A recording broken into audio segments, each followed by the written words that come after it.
est un partenaire stratégique de la Chine. C'est 50% des approvisionnements en pétrole. C'est aussi un relais d'influence dans la région. Est-ce que la potentielle chute du régime des mollahs inquiète Pékin aujourd'hui ou pas ? Alors merci déjà pour cette invitation d'intervenir sur vos plateaux. C'est pas jusqu'à 50%. En fait, selon les dernières données de 2024, les pétroles en provenance de l'Iran représentent environ 10% des importations totales du pétrole brut de la Chine. Évidemment, la Chine s'inquiète de la situation et de ce qui se passe sur place, non pas pour interférer sans raison dans les affaires internes de l'Iran, mais surtout pour la situation sécuritaire sur place, parce qu'il faut qu'on se rende compte que l'Iran et aussi la stabilité de l'Iran et la stabilité du Moyen-Orient, c'est crucial pour la Chine et aussi très important pour l'Arabie Saoudite, pour la Turquie et même pour l'Europe, puisque déstabilisation et aussi des problèmes sur place au Moyen-Orient, ça va bien sûr provoquer des problèmes même envers l'approvisionnement de l'énergie vers la Chine, les échanges économiques, l'investissement chinois sur place, mais aussi pour l'Europe.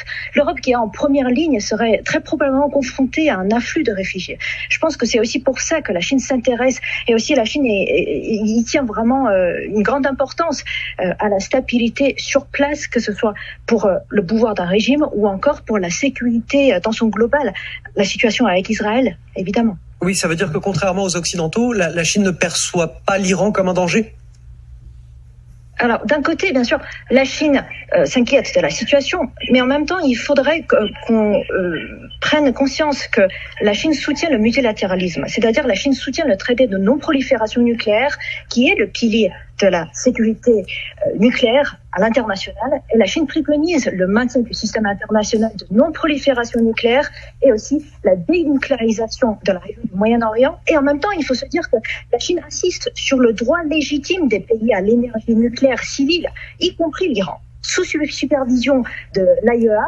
Donc la Chine insiste sur le droit légitime des pays à énergie nucléaire civile et s'oppose à la simplification et à la politisation du problème nucléaire iranien.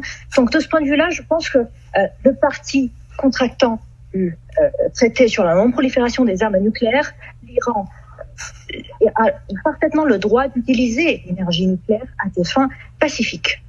Merci Shan Hui Zheng. Je le rappelle, vous êtes journaliste à Pékin. Merci d'avoir accepté notre invitation ce matin.